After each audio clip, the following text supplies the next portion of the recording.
स्वागत है मेरे प्यारे मित्रों। तो फिर अभी हम फैन और वाई की कहानी को आगे बढ़ाते हैं और आज की शुरुआत होती है वही से ही जहां वाई बहुत ही गुस्से में है।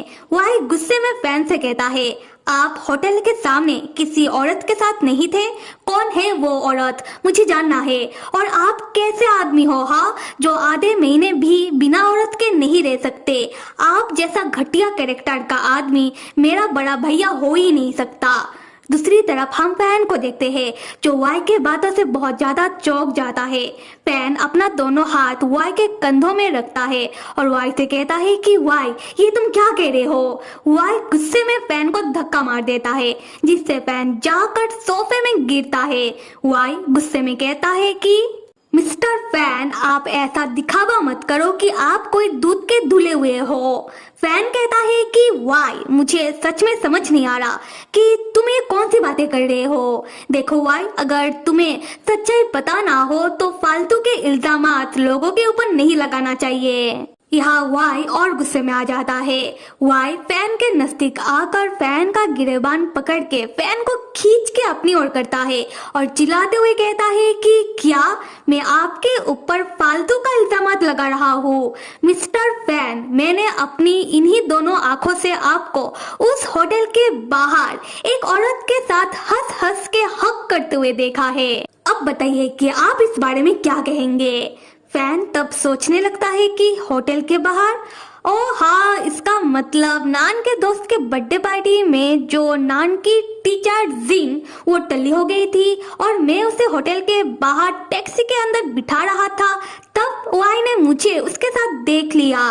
अब मैं समझा और यहाँ वाई को मुझे और नान की टीचर जिन को लेकर बहुत बड़ी गलतफहमी हो गई है। वाई चिल्लाते हुए फैन से कहता है कि चुप क्यों हो, कुछ बोल क्यों नहीं रहे हो? फैन यहाँ वाई को सच्चाई बताने वाला होता है पर उसी वक्त ही रुक जाता है और दोबारा अपने मन में सोचने लगता है कि कहीं वाई ने नान को भी तो नहीं देख लिया। नहीं, अगर वाई नान को देखता तो पक्का नान के बारे में भी पूछता और अगर मैंने अभी वाई को नान की टीचर जिन के बारे में पूरी सच्चाई बता दिया तो मुझे वाई को नान के बारे में भी बताना होगा। और फिलहाल वाई बहुत ही गुस्से में है तो मैं वाई को नान के बारे में कुछ नहीं बता सकता। तो यहाँ मुझे वाई को बहुत ही सावधानी से समझाना होगा। उसके बाद फैन बहुत ही ठंडे दिमाग से वाई को समझाने लगता है कि वाई, तुमने मुझे जिस औरत के साथ हक करते हुए देखा, असल में वो औरत बहुत ज्यादा ड्रंक थी और टली होने के कारण वो औरत मुझे बार बार हक कर रही थी और मैं किसी ड्रंक औरत को रास्ते के बीच छोड़कर तो नहीं जा सकता, इसलिए मैं बस उस औरत का मदद कर रहा था, इससे ज्यादा कुछ नहीं। वाई कहता है, अच्छा तो आप उस औरत का मदद कर रहे थे, तो आप उस औरत का मदद करते करते पहले आप उसे लेकर होटल के अंदर चले गए, उसके बाद आप उस ड्रंक औरत का बाहर तक मदद किए जा रहे थे, ये कौन सा मदद हुआ? यहाँ फैन वाई के सवालों से परेशान होने लगता है।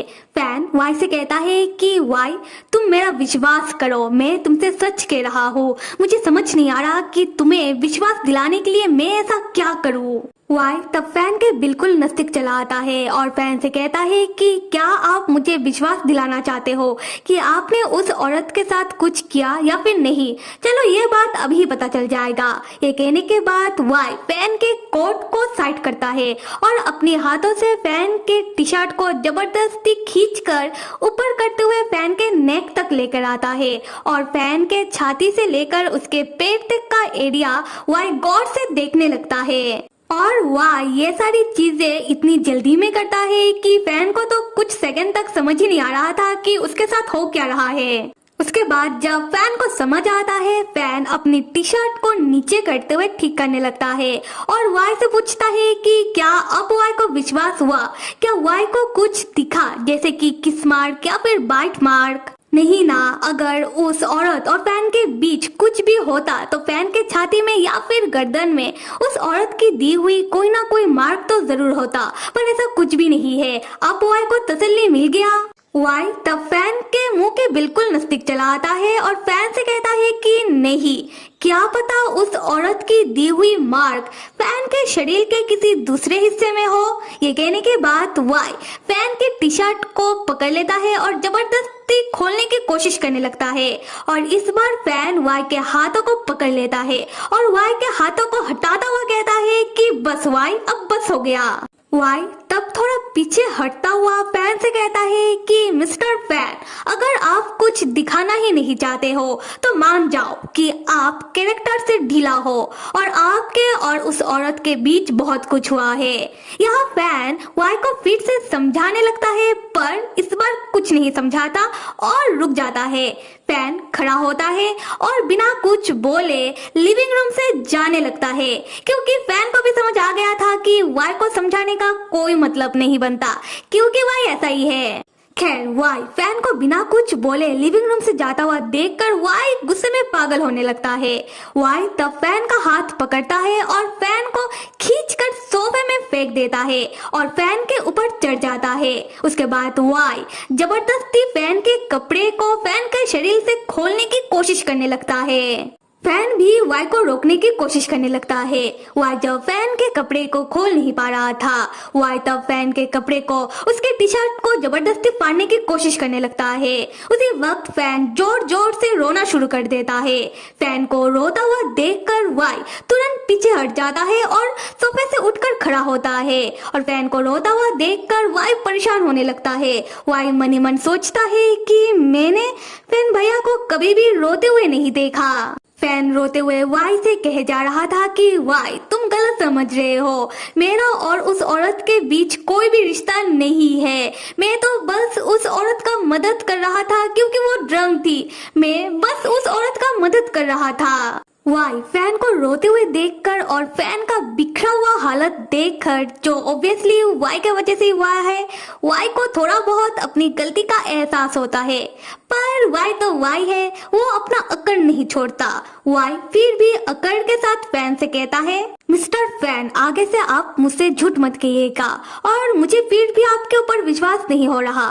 खैर मैं मान लेता हूँ कि वो औरत ड्रंक थी इसलिए आप उस औरत का मदद कर रहे थे, इससे ज्यादा कुछ नहीं। पर क्या आप उस औरत को जानते हो? आप ऐसे ही किसी का मदद करने के लिए चले गए। खैर जाने दो और इस बारे में बात नहीं करते हैं। और किचन में आपके लिए ये कहते हुए वाई रुक जाता है और फैन के ओर देखने लगता है। फिर वाई कहता है कि नहीं, किचन में आपके लिए कुछ भी नहीं है, इसलिए किचन में बिल्कुल मत आना। यह कहते हुए वाई खुद ही किचन के अंदर चला जाता है और वाई ने मौसी जी से कहे कि जितना भी खाना अपने फैन भैया के लिए तैयार किया था, वाई सारा का सारा खाना गुस्से में जमीन में पटक पटक के फेंकने लगता है और शोर सुनकर फैन भी वाई के पीछे किचन में आता है। फैन सारा खाना जमीन में बिखरा हुआ देखने लगता है। फैन वाई से पूछता है कि वाई, क्या ये सारा खाना तुमने मेरे लिए तैयार करवाया था? वाई फैन को देखकर गुस्से में किचन से बाहर जाने लगता है। फैन से ये कहते हुए कि मिस्टर फैन, आप बाहर से आए हो तो पक्का उल्टा सीधा खाकर ही आए होंगे और अगर नहीं खाया और भूख लग रहा है तो खाना खाने की कोई जरूरत नहीं है। आज आप ऐसे ही रहो। कुछ देर बाद हम देखते हैं कि फैन किचन के अंदर वाई ने जितना भी खाना जमीन में फेंक दिया था वो सारा खाना फैन साफ कर रहा था। उसी वक्त वाई चिल्लाते हुए फैन को बताने लगता है कि माइक्रोवेव के अंदर दलिया का एक बाउल रखा हुआ है। अगर किसी बुजुर्ग आदमी के पेट में दर्द है और उन्हें भूख लगा है तो वो खा सकते हैं। फैन वाई के बातों से मुस्कुराने लगता है और दूसरी तरफ वाई गुस्सा करते हुए मन ही मन कह रहा था कि किसने कहा था मुझे धोखा देने के लिए, किसने कहा था मुझसे झूठ कह के बाहर जाने के लिए और जाकर उस औरत के साथ चिपकने के लिए। इस बुजुर्ग आदमी ने तो मुझे पागल कर दिया। फैन भैया, अगर आपका तबीयत सही नहीं होता, अगर आपके पेट में दर्द नहीं होता तो आज मैं आपको बहुत ही अच्छी तरीके से सबक सिखाता। यहाँ से होता है सीन शिफ्ट और हमें दिखाया जाता है कि बहुत रात हो चुकी है। फैन चुपके से वाई के कमरे के अंदर झांकने लगता है वाई को देखने के लिए कि क्या वाई सो गया है, पर फैन देखता है कि वाई तो नहीं सोया बल्कि वाई अपना स्क्रिप्ट पढ़ रहा था। फैन तब वाई के कमरे के अंदर चला आता है और वाई से कहने लगता है कि वाई बहुत ज्यादा रात हो चुकी है, तुम सो क्यों नहीं जाते हो। वाई कहता है कि अभी नहीं।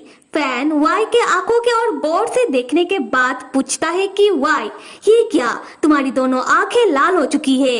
वाई क्या तुम्हें अपनी आंखों में दर्द हो रहा है। वाई तुम ग्लासेस क्यों नहीं पहनते हो, इससे तुम्हारी आंखों में कोई परेशानी नहीं होगा। ये सुनकर वाई मुंह बनाता हुआ कहता है कि ना, ग्लासेस मैं क्यों पहनूं, ग्लासेस पहनने से मैं बहुत ही अजीब लगता हूँ, मुझे ग्लासेस बिल्कुल सूट नहीं करता।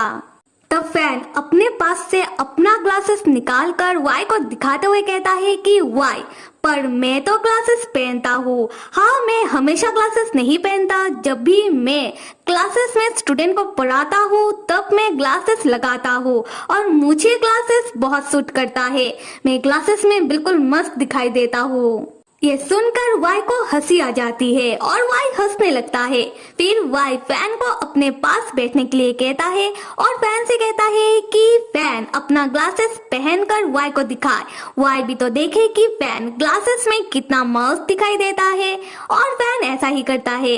फैन अपना ग्लासेस लगाता है और वाई के मुंह के सामने जाकर पूछता है कि अब बताओ, लग रहा हूँ ना मैं ग्लासेस में एकदम मस्त। वाई फैन को ग्लासेस में देखकर आंखें फाड़ फाड़ कर देखने लगता है और साथ ही साथ शर्माने लगता है। वाई शर्माता हुआ मन ही मन कहता है कि ये तो कितना सेक्सी लग रहा है, अगर दूसरे लोग फैन भैया को ऐसे ग्लासेस पहना हुआ देख ले तो उनका तो नीयत बिगड़ जाए।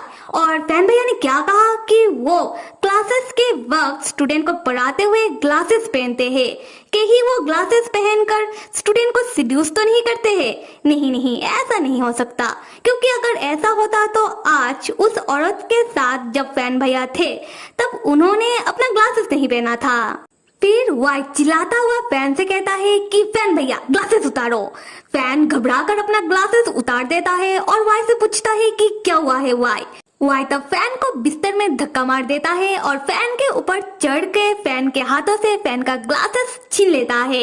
ये देखकर फैन चौंक कर पूछता है कि वाई अब क्या हो गया है तुम्हें। वाई फैन के नजदीक आता हुआ ऊंची आवाज में कहता है कि फैन भैया अब से अब इन ग्लासेस को मत पहनना, कभी भी किसी और के सामने इन ग्लासेस को बिल्कुल मत पहनना, और आप क्लासेस में स्टूडेंट को पढ़ाते वक्त भी इन ग्लासेस को मत पहनना। फैन कहता है कि वाई अगर मैं क्लासेस के दौरान ग्लासेस नहीं पहनूंगा तो चैप्टर में क्या लिखा है मुझे कैसे दिखाई देगा, तुम्हें तो पता है ना कि मुझे थोड़ा कम दिखाई देता है। वाई फिर भी फैन को मना करने लगता है कि नहीं, आप किसी और के सामने इन ग्लासेस को नहीं पहन सकते हो। फैन वाई से परेशान होने लगता है। फैन कहता है कि अच्छा ठीक है बाबा, मैं इन ग्लासेस को नहीं पहनूंगा, मैं इन ग्लासेस को फेंक दूंगा, अब तो सही है, और ऐसे भी मेरे पास कॉन्टेक्ट लेंस है तो मैं कॉन्टेक्ट लेंस पहन लूंगा, इसमें क्या। वाई को इसमें भी दिक्कत है। वाई फैन से कहता है कि नहीं, ग्लासेस मत फेंकना, आप बस किसी दूसरे के सामने इन ग्लासेस को मत पहनना, आप जब मुझे स्क्रिप्ट समझाओगे तब आप मेरे सामने इन ग्लासेस को पहनना, और अगर आपने किसी दूसरे के सामने इन ग्लासेस को पहना तो मैं समझ लूंगा कि आप किसी दूसरे को सिड्यूस करने के चक्कर में हो। फैन वाई के बातों से चौंक कर अपना मुंह फाड़ कर वाई को देखने लगता है और वाई से पूछता है कि वाई तुम एक बार कह रहे हो कि ग्लासेस मत पहनो, एक बार कह रहे हो कि ग्लासेस पहनो, तुम कहना क्या चाहते हो। वाई तब फैन के ऊपर से उठकर बैठता है और अपना मुंडी दूसरी तरफ करते हुए हिचकिचाते हुए कहता है कि फैन भैया मेरा कहने का यह मतलब है कि आप ग्लासेस में बहुत ही बदसूरत लगते हो, अगर आपने ग्लासेस पहना तो दूसरे लोग तो मुझे आकर कहेंगे कि तुमने ये कौन सा बदसूरत इंस्ट्रक्टर रख लिया है, इसलिए कह रहा हूँ कि आप ग्लासेस सिर्फ घर में या फिर मेरे सामने ही पहनना। हम फैन को देखते हैं। फैन को हमेशा की तरह ही वाई की बातें समझ नहीं आता। फैन मन ही मन सोचता है कि इस लड़के का बात और उसका एक्शन दोनों ही मिल नहीं खा रहा। मैं शायद कभी समझ नहीं पाऊंगा कि वाई के दिमाग में क्या चल रहा है। तो फिर मेरे प्यारे मित्रों, आप लोगों को वाई और फैन कैसे लगते हैं और आप लोग वाई और फैन के बारे में क्या सोचते हो, आप लोग कमेंट में ये बता सकते हो। Till then stay with me and see you.